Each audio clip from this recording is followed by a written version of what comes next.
तो चलिए आज हम सीखते हैं अपने एक्सेल की फाइल में किस तरीके से मल्टी यूनिट यानी कि इकाई का इस्तेमाल करेंगे, जैसे कि केजी, एमजी यानी कि मिलीग्राम या फिर किलोग्राम या फिर लीटर या मीटर।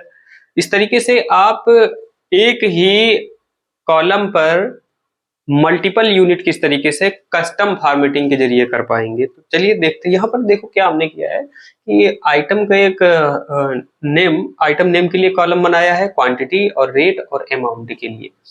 मान लीजिए यहाँ पर हमने एक आइटम हमने कर दिया यहाँ पर, जैसे कि यहाँ पर हम कर देते हैं कीबोर्ड। ठीक है, कीबोर्ड।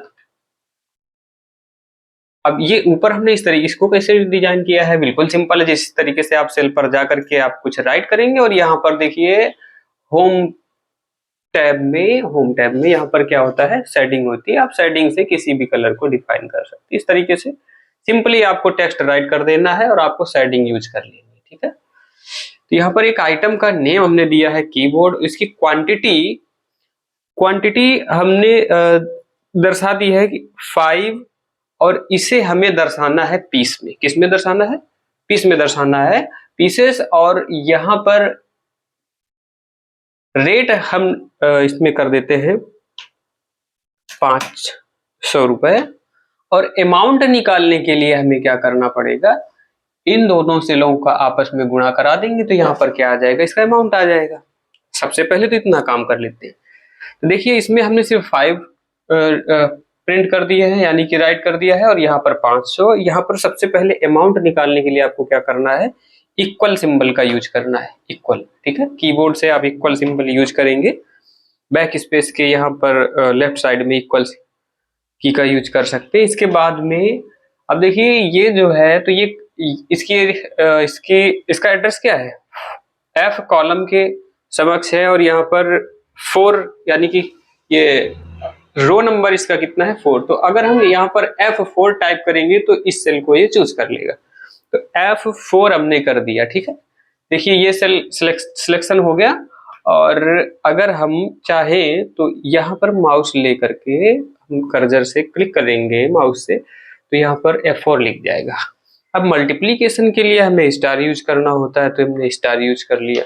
इसके बाद में हमने क्या किया, यहाँ पर क्लिक कर दिया जहां पर 500 है। अब ये F4 और G4 का क्या हो जाएगा, मल्टीप्लीकेशन यानी कि गुणा हो जाएगा, और हम इंटर करेंगे तो देखिए 2500 रुपए आ गए।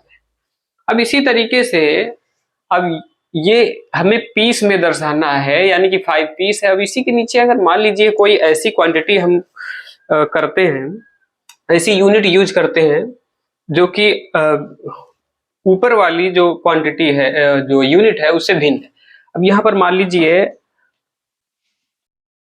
एक आइटम हम कर लेते हैं, जैसे मान लीजिए शुगर है। ठीक है, और शुगर हम यहाँ पर हम करना चाहते हैं 6, और यहाँ पर हमने 6 केजी दर्शाना है, इसको पीसेस दर्शाना है। अब यहाँ पर हम इसका रेट दे देते हैं, मान लो 45 रुपीज, और इसका हम मल्टीप्लीकेशन कराएं पहले। अब मल्टीप्लीकेशन देखिए करा रहे हैं, तो इस दोबारा हमें हल करने की जरूरत नहीं है। यहाँ पर कर्सर हमें, जहां पर हमने फार्मूला अप्लाई करके रखा है, वहां पर आपको कर्सर रखना है और उसके राइट कॉर्नर पर जाना है। और ये जब ब्लैक कलर का ये सिंबल दिखे आपको उसके राइट कॉर्नर डाउन साइड पर, तब आपको माउस की बाई बटन प्रेस किए हुए ड्रैग कर देना है। अब देखिए अगर इसको आप दर्शाते हैं 5 पीसेस, यानी कि PCS अगर हम करते हैं, तो ये क्या होगा कि यहाँ पर एरर आ रही है, जो कि अमाउंट अब ये नहीं कैलकुलेट कर सकता, क्योंकि यहाँ पर पहले क्या था, नंबर था, और उसमें कोई टेक्स्ट साथ में लिख देने से वो क्या हो जाता है कि वो टेक्स्ट में कन्वर्ट हो जाता है, और टेक्स्ट का गुणा नहीं कराया जा सकता है किसी नंबर के साथ में। तो इसीलिए यहाँ पर अब हम कस्टम फॉर्मेटिंग का यूज करते हुए इसको हम सही करेंगे। जैसे कि अगर हम यहाँ 6 केजी अगर कर देते हैं, 6 केजी, तो भी क्या हुआ, देखिए एरर आ रही है। तो हम आपको यही आज बताएंगे कि किस तरीके से मल्टी यूनिट का यूज करते हुए आप इसको दर्शा भी सकते हैं और सही कैलकुलेशन भी दिखा सकते हैं। तो इसके लिए क्या करेंगे, ये जो कर्सर आपको यहाँ पर रखना है और इसके बाद में देखिए ये क्या है, कौन सा ग्रुप है, होम टैब में जाकर के एक ग्रुप है नंबर का, जिसमें जनरल फॉर्मेटिंग डिफॉल्ट होती है। यहाँ पर ट्रायंगल पर जब क्लिक करते हैं तो यहाँ पर देखिए मोर नंबर फॉर्मेट का एक ऑप्शन होता है। अच्छा, ये आपको प्रोसेस काफी लंबा लग रहा होगा, तो आप अपने कीबोर्ड से एक काम कर सकते हैं, कंट्रोल की के साथ में 1 को प्रेस कर सकते हैं। जैसे ही कंट्रोल 1 प्रेस करेंगे, ध्यान रखना है आपको कि कर्सर आपको पहले उस सेल पर रखना है जिसमें आपको फॉर्मेटिंग कोई अप्लाई करनी है। इसके बाद में कंट्रोल के साथ आपको 1 प्रेस करना है और 1 प्रेस करने के बाद में आपको कहां पर जाना है, कस्टम फॉर्मेटिंग में। ठीक है, अब हम चाहते हैं कि यहां पर 5 के बाद में पीसेस भी हो और कैलकुलेशन भी हमारा सही हो। तो इसके लिए क्या करेंगे, देखिए कस्टम में सबसे पहले अगर आप दशमलव के बाद भी संख्या दर्शाना चाहते हैं तो आप ये दूसरा जो ये नंबर फॉर्मेटिंग है यहाँ पर आप क्लिक करेंगे, जिसमें 0.00 और इसमें ये जो टाइप है यहाँ पर जूम कर देते हैं। देखिए ये जो दूसरी फॉर्मेटिंग है 0.00, इस पर हमें क्लिक करना है और जब यहाँ पर राइट हो जाए तो वहां पर हमें टाइप के नीचे जो सेल है यहाँ पर आपको लास्ट में कर्सर रखना है और डबल कोट के अंदर आपको यानी कि शिफ्ट के साथ में आपको डबल कोट का इस्तेमाल करना है। और जैसे ही आप इसको ऑन कर लेते हैं, इसके अंदर आपको राइट करना है PCS। अच्छा, इसको हम स्मॉल में यूज कर लेते हैं, पीसेस दर्शाना चाहते हैं और इसको हमने क्या किया, ये डबल कोट को हमने क्लोज कर दिया। ठीक है, जब इतना हम कर लेंगे और जूम को हम करते हैं अब कम, और इतना करने के बाद में हम यहां पर कर देते हैं ओके।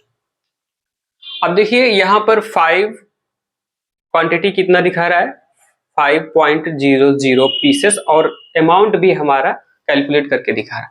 अच्छा, आपने एक में लगा लिया है, अब इसको आप यहां से ड्रैग करोगे तो नीचे वाले में भी क्या होगा, वही यहां पर इम्प्लीमेंटेड हो गया है। तो आप यहां पर आपको क्वांटिटी कितनी करनी है, 6 करने के बाद एंटर करोगे तो देखिए इसमें भी पीसेस आ रहा है।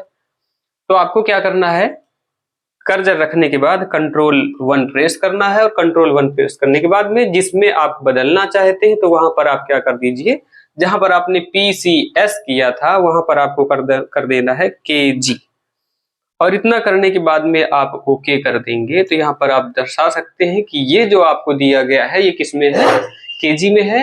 अब आप देख सकते हैं कि कैलकुलेशन भी हमारा बिल्कुल सही है। और यहाँ पर जरा से रेट चेंज करके देखते हैं, जैसे कि हमने यहाँ पर 60 हमने किया है और इंटर करते हैं तो देखिए कैलकुलेशन भी हो रहा है। और यहाँ पर हम चाहते हैं यहाँ पर शुगर को 10 kg किया जाए तो यहाँ पर हम 10 करते हैं तो ऑटोमेटिकली देखिए kg ऐड हो गया है और यहाँ पर उसका अमाउंट भी क्लियर दिखा रहा है। अब यहाँ पर हम जैसे 10.5 kg करना चाहते हैं तो आप ये भी कर सकते हैं, 10.5 एंटर करेंगे तो देखिए यहाँ पर इस तरीके से दशमलव के बाद में 10.5 के लिए यहाँ पर कैलकुलेशन बिल्कुल सही तरीके से कर रहा है। तो आज आपने क्या सीखा है कि किसी भी अगर आप उसमें कोई टेक्स्ट दर्शाना चाहते हैं और उसके साथ उसका कैलकुलेशन भी करना चाहते हैं तो किस तरीके से टेक्स्ट के साथ में उसको हम फार्मूले में यूज कर सकते हैं। तो आशा करता हूं कि किसी भी टेक्स्ट को आप अच्छे से दर्शा पाएंगे। एक बार हम इसको रिपीट कर देते हैं, फिर से देख लीजिए। मान लीजिए हम इसको बिल्कुल क्लियर कर देते हैं। क्लियर करने के लिए हम क्लियर ऑप्शन पर चले जाते हैं होम टैब के एडिटिंग ग्रुप में और क्लियर ऑल कर देते हैं। अब क्वांटिटी हमें यहाँ पर दर्शाना है 7 पीसेस में, तो आपको क्या करना है, पहले तो आप कर्सर को यहाँ पर रखेंगे और कंट्रोल F1 प्रेस करेंगे और कस्टम फॉर्मेटिंग पर जाएंगे। कस्टम में जाने के बाद में आप बगैर डेसिमल प्लेसेस के करना चाहते हैं तो आप 0 का इस्तेमाल कर सकते हैं और 0 के बाद में यानी कि आपको कर्सर रखना है टाइप के नीचे वाले सेल में लास्ट में और इन्वर्टेड कॉमा के अंदर आपको राइट कर देना है PCS और इन्वर्टेड कॉमा क्लोज करना है और ओके कर देना है।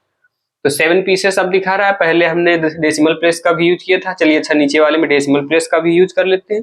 इसकी फॉर्मेटिंग कैसी करनी है, Ctrl+1 प्रेस किया, हमें केजी में दर्शाना है और कस्टम में गए और इसमें हमने जो है 0.00 ऑप्शन को हमने सिलेक्ट किया है और इन्वर्टेड कॉमा के अंदर हमने यहाँ पर लिख दिया है केजी और इन्वर्टेड कॉमा क्लोज किया है और हम कर देते हैं ओके। अब यहाँ पर अगर हम टाइप करेंगे 6 और इंटर करेंगे तो ऑटोमेटिकली जो है केजी में कन्वर्ट हो जाएगा। आप 6.5 करना चाहते हैं, 6.3 करना चाहते हैं, जितना भी करना चाहें आप तरीके से कर। तो अभी आपने क्या देखा कि जो है मल्टी यूनिट हम यूज कर रहे हैं। अब हम ये भी सीखेंगे कि किस तरीके से, लेकिन ये नेक्स्ट वीडियो पर सीखेंगे। जो अब हम बता रहे हैं कि मतलब कि ये केजी पर है, केजी के बाद में आप जो है बहुत ही कम मात्रा में यानी कि ग्राम में आप बेचना चाहते हैं, मिलीग्राम में बेचना चाहते हैं, तो किस तरीके से आप उसका इस्तेमाल करेंगे तो नेक्स्ट वीडियो में हम ये सीखेंगे। अभी आपको किसी नंबर के साथ में कोई टेक्स्ट कैसे दर्शाना है और उसका कैलकुलेशन किस तरीके से करना है ये आपको कंप्लीट करना है। तो आशा करता हूं आप लोगों को समझ में आया होगा और आप लोग इस टेबल को क्रिएट करेंगे और इस्तेमाल भी करेंगे। जैसे कि हमने 2 चीजें यहाँ पर ली है, आप और भी ज्यादा चीजें लेकर के उनका जो है इस्तेमाल कर सकते हैं और यदि कोई प्रॉब्लम आ रही है तो आप हमसे परामर्श भी ले सकते हैं।